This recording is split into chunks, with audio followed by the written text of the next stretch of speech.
नमस्कार दोस्तों, target with PS Parihar channel में आपका स्वागत है। आज की इस वीडियो में हम लोग बात करने वाले हैं उत्तर प्रदेश दरोगा भर्ती की एक बड़ी कोर्ट अपडेट की और उसके बाद में हम लोग बात करेंगे उत्तर प्रदेश के मुख्यमंत्री द्वारा लिए गए एक बड़े निर्णय की, और लास्ट में हम लोग बात करेंगे कि शिक्षक भर्तियों को लेकर के हो रहे संग्राम की। लखनऊ में जो विद्यार्थी धरना प्रदर्शन कर रहे हैं, तो वीडियो को जल्दी से लाइक कर दें, शेयर कर दें। जिन छात्रों ने चैनल को सब्सक्राइब ना किया हो जल्दी से सब्सक्राइब कर लें, ताकि आप लोगों को भी इसी तरीके की ऑथेंटिक अपडेट्स मिलती रहे। किसी भी प्रतियोगी परीक्षा की तैयारी करने के लिए जो प्रैक्टिस बुक होती है वो महत्वपूर्ण भूमिका अदा करती है। अगर आप लोग कोई प्रैक्टिस बुक लेना चाहते हैं तो किरण प्रकाशन की जो प्रैक्टिस बुक है ये काफ़ी अच्छी है अपने आप में, और इसमें 20 प्रैक्टिस वर्क बुक है। ये पुस्तक मेरे पास आई है, मैंने इसे देखा, और जब पहला पेज आप खोलेंगे तो आपको इस तरीके से देखने को मिलेगा कि इसमें प्रैक्टिस सेट के साथ साथ में अन्य बहुत सारी चीज़ें भी दी गई हैं, जैसे महत्वपूर्ण सूचनाएं और जानकारियां हैं जो परीक्षा उपयोगी हैं।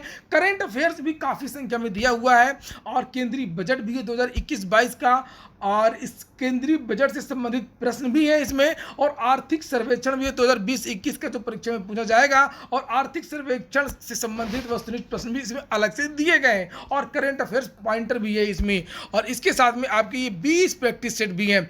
अगर आप लोग इस पुस्तक को मंगवाना चाहते हैं तो किसी भी कापी किताब की दुकान में ये मिल जाएगी, और अगर आप लोग ऑनलाइन मंगवाना चाहते हैं तो ऑनलाइन की जो लिंक है मैंने डिस्क्रिप्शन बॉक्स में दे दी है। एक खासियत और इस पुस्तक की कि ये पुस्तक काफ़ी सस्ती है, कि ये देखिए कापी किताबों की दुकानों में आपको 135 रुपये केवल यहाँ पर प्रिंट लिखा हुआ है, और जबकि ये 70-80 रुपये की आपको ये दुकानों में ये मिल सकती है।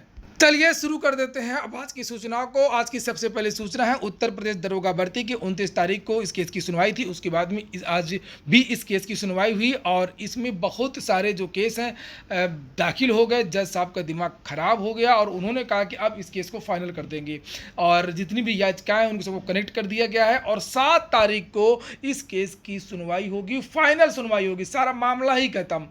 चूंकि याची लाभ दिया गया था शुरू में, और याची लाभ के बाद में क्या हुआ कि और भी याचिकाएं दाखिल होने लगी। किसी कोर्ट ने विद्यार्थियों को मान्य किया, किसी कोर्ट में विद्यार्थियों को मान्य नहीं किया गया, याचिका खारिज कर दी गई, और उसके बाद में जिनके लिए ऑर्डर आया था उसको भी भर्ती बोर्ड ने आवेदन करने से मना कर दिया। इसके बाद में विद्यार्थी फिर से कोर्ट में अटेम्प्ट का जो केस है, वो अमानना का जो केस है वो दाखिल करने वाले थे। बहुत सारा जो है विवाद हो रहा था, और ये भर्ती फंसती हुई दिख रही थी, जिससे जो नए विद्यार्थी हैं जिनको कोई मतलब नहीं किसी चीज़ से, और जिनकी उम्र है उनकी भर्ती भी लटकती हुई दिख रही थी। कोर्ट ने देखा ये जो मामला है वो तो काफ़ी भयावह हो रहा है, और आज ही जज साहब जो है वो काफ़ी तनतनाए, और उन्होंने कहा कि हम 7 तारीख को फाइनल सुनवाई करेंगे। अश्विनी कुमार मिश्रा जी की बेंच में 7 तारीख को सुनवाई होगी। और वैसे तो ये विद्यार्थी पक्ष में फैसले देते हैं, और ऐसी उम्मीद है, और जो विशेषज्ञों को मानना जानकारी ये मिल रही है कि जो विद्यार्थियों के पक्ष में ही फैसला आना चाहिए। देखते हैं, फिलहाल कोर्ट के बारे में कुछ नहीं कह सकते, बिल्कुल भी नहीं कह सकते कि क्या ऑर्डर आ सकता है, क्या ऑर्डर नहीं आ सकता है, क्योंकि पिछले 2-3 सालों से तो हम लोग यही देख रहे हैं कि ज़्यादातर जो फैसले हैं वो सरकार के पक्ष में आते हैं।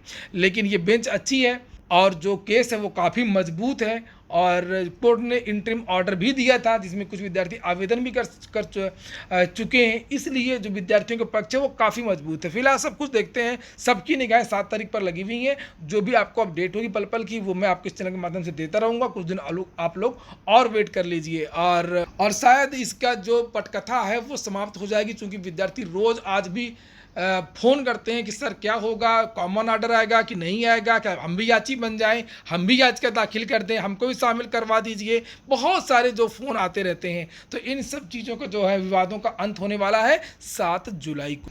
ये देखिए यहाँ पर ये लिखा हुआ है नीचे, 2 जुलाई case is listed on court number 33, और अश्विनी कुमार मिश्रा। ये देखिए ये जज साहब हैं। ये अभी ऑर्डर तो नहीं आया है, अपडेट हो जाएगा तो मैं शाम को अलग से वीडियो बना दूंगा। लेकिन जो विशेषज्ञों का कहना है, जो जानकारी दी गई है कि अब जो है इस केस की जो अगली जो सुनवाई है अब वो 7 जुलाई, ये देखिए यहाँ पर लिखा है 7 जुलाई को इस केस की सुनवाई होनी है। ये देखिए असल में दो याचिकाएं थी इसकी जिनको कनेक्ट किया गया है, और ये दीपक कुमार सिंह यहाँ पर लिखा पिटिशनर, और यहाँ पर मैं दिखाता हूँ, ये लिखा है this case is likely to be listed on 7 July 2021 connected with writ 49-24 के साथ में इसको जोड़ा गया है, और अब इस केस की जो सुनवाई है वो 7 तारीख को होगी।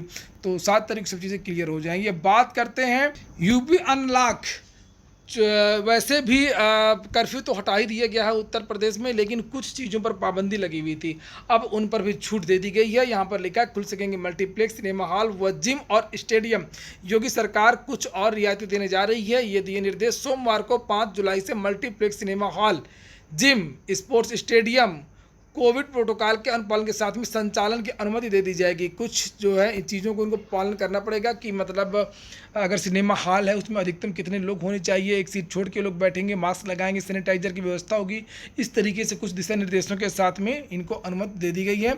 यहाँ पर लिखा है कि उत्तर प्रदेश में कोविड महामारी की नियंत्रित होती स्थिति को देखते हुए 5 जुलाई से योगी सरकार कुछ और रियायतें देने जा रही है। सिनेमा हॉल को भी कोविड प्रोटोकॉल के अनुपालन के साथ में संचालन की अनुमति प्रदान करने का निर्णय लिया गया है। ये बातें प्रदेश के मुख्यमंत्री योगी आदित्यनाथ की टीम 9 के साथ चर्चा में कहीं और अफसरों को निर्देश दिए। इन निर्देशों से संबंधित कुछ प्रमुख बातें इस प्रकार हैं। ये देखिए यहाँ पर लिखा हुआ है कि multiplex, cinema hall, gym, stadium को कोविड प्रोटोकॉल के अनुपालन संचालन की अनुमति होगी और कोविड के कारण सिनेमा हॉल संचालकों के व्यवसाय पर असर पड़ा है, उनकी ज़रूरतों और समस्याओं पर सहानुभूतिपूर्वक विचार किया जाए। प्रदेश में कोरोना, तो ये सब चीज़ें यहाँ पर लिखी हुई हैं, खैर इनकी कोई आवश्यकता नहीं है। काम की चीज़ आपके लिए इतनी है कि ये सब चीज़ें आपकी खुलने वाली हैं। अब बात कर लेते हैं कि लखनऊ में हो रहे संग्राम की। देखिए, जब से विद्यार्थी सड़कों पर उतरने लगे हैं तब से टीवी चैनलों में, समाचार पत्रों में खूब सारी जो सूचनाएं आ रही हैं और जो रोजगार का मुद्दा है, जो सरकार की मनमानी है, वो उसकी जो जानकारी है अब न्यूज़ चैनल वाले भी दिखाने लगे हैं। बहुत सारे जो न्यूज़ चैनल हैं वो लगातार इस चीज़ को अच्छी तरीके से कवर कर रहे हैं। लखनऊ में इस समय लगातार प्रदर्शन हो रहे हैं। 22,000 सीटों को जोड़ने की विद्यार्थी मांग कर रहे हैं कि जो 68,000 शिक्षक भर्ती की जो बची हुई सीटें हैं उन पर सरकार भर्ती करे और इसी तरीके से एमआरसी आरक्षण को लेकर के लखनऊ में डटे हुए हैं छात्र। देख सकते हैं ये रिपोर्ट, तो यहाँ पर देख सकते हैं आप लोग इन भर्ती के अभ्यर्थियों के धरने का आज दूसरा दिन है। आज भी जारी रहेगा अभ्यर्थियों का धरना। बेसिक शिक्षा निदेशालय पर अनिश्चितकालीन धरने पर ये अभ्यर्थी बैठे हुए हैं। अभ्यर्थी भर्ती में आरक्षण वो अनारक्षित कैटेगरी में फाइट करते हैं, चाहे वो किसी भी वर्ग में। इस भर्ती प्रक्रिया में सरकार ने क्या किया है, जो मेधावी छात्र थे ओबीसी, एससी, एसटी के, उनको अनारक्षित रिक्तियों में समायोजित न करके आरक्षित वर्ग की रिक्तियों में सापेक्ष समायोजित कर दिया है, जिसके कारण जो आरक्षण की मूल अवधारणा है वो इस भर्ती प्रक्रिया में उसका पालन नहीं हो पा रहा है। इस अवधारणा के लिए माननीय सर्वोच्च न्यायालय ने भी कई बार आदेशित किया है कि जो 50% अम्बेडकर कोटा होता है उसका जो एकमात्र कैटेगरी होती है, जो एकमात्र क्राइटेरिया होता है वो यही होता है कि